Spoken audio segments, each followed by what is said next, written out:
আসসালামু আলাইকুম, কেমন আছেন সবাই? তো অনেক দিন পরে আজকে আপনাদেরকে কামিজ কাটিং করে দেখাবো। তো এটা হচ্ছে 40 ইঞ্চি বডির একটা কামিজ কাটিং। তো এখানে আমি গলা এবং পুরো কাঁধ মিলিয়ে 6.5 ইঞ্চি নিয়েছি এবং যে আরমহলের লম্বা নিয়েছি 7 ইঞ্চি। তো আপনারা কিন্তু শুধুমাত্র বডির মাপ জানলেই একটা পুরোপুরি কামিজ কাটিং করতে পারবেন এবং শিখতে পারবেন যদি আপনারা ভিডিওটা মনোযোগ সহকারে দেখেন। এই যে দেখেন এখানে আমি বডি নিয়েছি হচ্ছে 10 ইঞ্চি। 10 ইঞ্চি বডির জন্য সবসময় গলা এবং কাঁধ নিতে হবে 6.5 এবং আরমহলের যে লম্বা সেটা নিতে হবে 7, মানে আধা ইঞ্চি বেশি। এখানে আমি যে কোমর উপরের থেকে আমি কাঁধের থেকে ধরে কোমর নিব এখানে 15 ইঞ্চি। তো যারা একটু শর্ট তাদের ক্ষেত্রে 14 ইঞ্চিতে দাগ দিতে হবে। তো যেহেতু এখানে আমার যে জামাটা সেলাই করছি উনি লম্বা, তো এখানে 15তে দিয়েছি এবং আমি যে সাইড পাড়া সেটা উপর থেকে 21 ইঞ্চিতে দাগ দিয়েছি। তো আপনারা কিন্তু শুধুমাত্র বডির মাপ জানলে জামা কাটিং করতে পারবেন। যদি বডির মাপ 40 হয় সেক্ষেত্রে আপনারা কোমর 1 ইঞ্চি কম নেবেন। যেমন ধরেন বডি যদি 10 ইঞ্চি হয়, যেহেতু কাপড়টা 4 ভাগ থাকে, তো সেক্ষেত্রে 10 ইঞ্চি, তো কোমর হবে 1 ইঞ্চি কম, মানে এখানে 9 ইঞ্চি নিয়েছি। এবং যাদের একটু তলপেট ভারী থাকে তারা 1 ইঞ্চি বেশি নিতে হয় বডি থেকে হাই, আর যারা একটু চিকন বা পেট নেই তারা আধা ইঞ্চি বেশি নিলে হয়। অর্থাৎ যে নিচে যে সাইড ফাড়া মানে আর্মহোলের জায়গাটা সেটা 10.5 ইঞ্চি। তো এখানে আমি হচ্ছে এভাবে দেখেন দাগগুলো মিলিয়ে দিয়েছি এবং আরমহলের যে শেপ সেটা করে দিয়েছি। তো এভাবে কিন্তু আপনারা চাইলেই কামিজ কাটিং করতে পারেন। তো এখানে আমি গলার চওড়া নিয়েছি হচ্ছে 2.5 ইঞ্চি।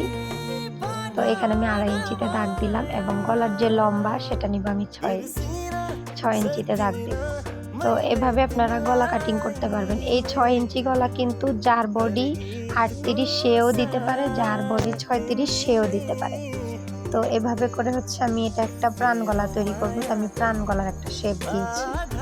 এখন হচ্ছে আমি যে নিচে মানে যে জামার ঘের সেটা মাপ দিব। তার আগে আমি লম্বাটা কতটুকু আছে সেটা দেখি। তো এখানে 46 ইঞ্চি লম্বা, তো আমার পুরো লম্বাটাই লাগবে, যেহেতু 45 ইঞ্চি আমার লম্বা, 1 ইঞ্চি এক্সট্রা আমি সেলাইয়ের জন্য নিব। এখানে আমি ঘের নিয়েছি 14 ইঞ্চি। তো আমার মূলত ঘের ছিল 26, তো আমি এখানে 13 হইলে অরিজিনাল হবে এবং 1 ইঞ্চি সেলাই, সেজন্য আমি 14 ইঞ্চি নিয়েছি। এখন আমি সুন্দর করে উপর থেকে সোজা করে ধরে দাগ দিয়ে মিলিয়ে নিই, দেখেন। তো আর যে জামার যে ঘেরের যে কানি থাকে সেখানে আমি 1 ইঞ্চি ধরে এভাবে কাটিং করে দিব। সেক্ষেত্রে আর জামার কোনা ঝুলবে না। অনেক সময় দেখবেন অনেকে কিন্তু জামা সেলাই করার পরে দেখা যায় কি কোনাটা নিচের দিকে ঝুলে থাকে বা বের হয়ে থাকে। তো আপনারা কিন্তু এভাবে যদি 1 ইঞ্চি বা আধা ইঞ্চি কানি কেটে দেন তাহলে দেখবেন যে আর কখনোই আপনাদের এই সমস্যাটা হবে না। এটা নতুনদের ক্ষেত্রে বেশি হয়। আমি যখন সেলাইয়ের কাজ প্রথম শুরু করছি তখন আমি আমার নিজের জামা সেলাই করছি। ফার্স্টে আমার এরকম কোনা বের হয়েছে।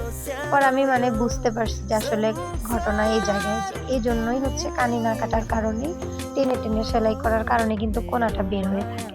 তো এখন আমি এই দাগ অনুযায়ী পুরো কামিজটাকে আমি কাটিং করে নিচ্ছি। আপনারা কিন্তু শুধুমাত্র বডির মাপ জানলেই যে কোনো মানুষের জামাই কাটিং করতে পারেন। তো এটা হচ্ছে কাপড়টা হচ্ছে অনেক পাতলা ছিল, তার জন্য আমি এই কাপড়টাতে ফলস কাপড় লাগাবো। তো সেক্ষেত্রে আমি এখানে 2.5 গজ কাপড় নিয়েছি। তো এখানে 2.5 গজ কাপড় শুধু আমি জামার বডিতে দিব, হাতাতে দিব না। তো এখানে দেখেন যতটুকু লম্বা ছিল আমি সবটুকুই নিছি। নিয়ে এখন এটাকে আমি 2 টুকরা করব, কারণ 2 পার্ট, সামনের পার্ট এবং পিছনের পার্ট লাগবে। তো সেই হিসাব করে আমি এটাকে কেটে নিব, নিয়ে 2 পার্ট করে 2 সাইডে করে কেটে নিব। তো আপনাদেরকে আমি এতক্ষণ সামনের পার্টটা দেখিয়েছি, পিছনের পার্ট আমি জাস্ট সামনের পার্ট রেখে কাটিং করছি এবং গলাটা পিছনের পার্ট থেকে একটু ছোট করছি এবং গোল গলা নিচ্ছি, মানে জাস্ট এতটুকুই আমি পার্থক্য রাখছি। তো দেখেন এভাবে কিন্তু আমি সামনের পার্টটা রেখে সুন্দর করে যে ফলসটা সেটা কেটে নিব। এই জামাটা আমি আপনাদেরকে সেলাই করে দেখাবো। এই জামাটা আমি হচ্ছে যে আলপিন বাজার থেকে যে আলপিন বিক্রি হয় ওইখান থেকে আমি আলপিন কিনে আনছি। আমি ওগুলো হিজাবেও ব্যবহার করতে পারি, আর এখানে আমি ওই আলপিন দিয়ে কিন্তু এই জামাতে ফলস কাপড় লাগাবো। আপনাদেরকে আমি অবশ্যই পুরো সেলাই করা ভিডিওটাও কিন্তু দেখিয়ে দেব।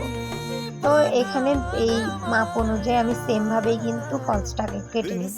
তো আপনাদেরকে আমি যেটা বলতে চাচ্ছি সেটা হচ্ছে যে আপনারা চাইলেই কিন্তু শুধুমাত্র বডির মাপ জেনেই কামিজ কাটিং করতে পারবেন, যদি আমার সেলাই আপনারা ফলো করেন এবং আমি কিভাবে কাপড় কাটিং করি সেটা যদি আপনারা ফলো করেন। যেমন 40 ইঞ্চি বডির ক্ষেত্রে আমরা সাধারণত একটা কামিজ কাটার জন্য যখন কাপড়টাকে ভালো করে ভাঁজ করে রাখি নিচে, তখন কিন্তু আমরা এটাকে 4 ভাঁজ করে নিই সাধারণত। যে খোলা সাইডটা ওইটা আমাদের বিপরীত দিকে থাকে এবং বন্ধ সাইডটা আমরা নিজের দিকে করে রাখি। যেমন আমার জামাটা যে আমি কাটিং করতেছি দেখেন, এখানে কিন্তু বন্ধ সাইডটা আমার দিকে এবং খোলা সাইডটা কিন্তু অপর দিকে আছে। তো এভাবে করে হচ্ছে আমরা কামিজ কাটার জন্য কাপড়টাকে নিচে এভাবে 4 ভাঁজ করে রাখি।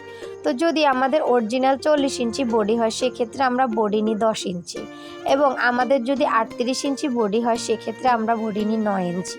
এভাবে করে কিন্তু আমরা নিয়ে থাকি। হ্যাঁ, তো ধরেন আপনি যদি 40 ইঞ্চি বডি নেন সেক্ষেত্রে গলা এবং কাঁধের শোল্ডার নিয়ে আপনি 6.5 নিতে পারেন। 38 ইঞ্চিতে আপনি 6 নিতে পারেন, 36 ইঞ্চিতেও আপনি 6 নিতে পারেন, 34 ইঞ্চিতে আপনি 6 নিতে পারেন, 34-এর নিচে যেগুলো থাকে সেগুলোতে আপনি 5.5 নিতে পারেন।